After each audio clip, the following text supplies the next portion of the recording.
Correction. Rule number 91.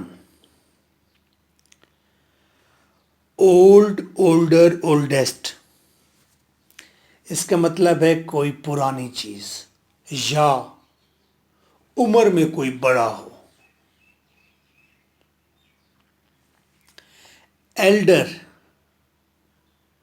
Eldest उस वक्त आता है जब खानदान में कोई छोटा बड़ा हो, बहन भाइयों में कोई छोटा बड़ा हो.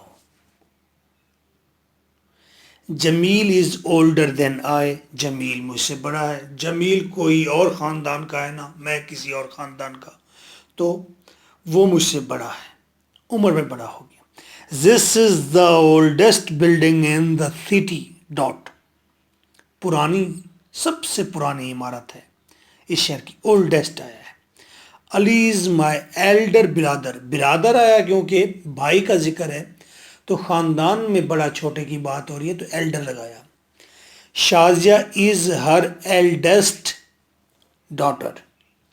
एल्डेस्ट रिश्ते में, खानदान में बड़ी है, एल्डेस्ट डॉटर है, इसलिए एल्डेस्ट आया. अक्सर एग्जामिनर इस तरह सेंटेंस देता है, आपने करेक्ट करना है अभी. Same sentence, he is my older brother dot. ये गलती है, करेक्ट कीजिए. भाई का जिक्र आया तो हमने क्या लगाना है यहाँ पर, करेक्ट कीजिए.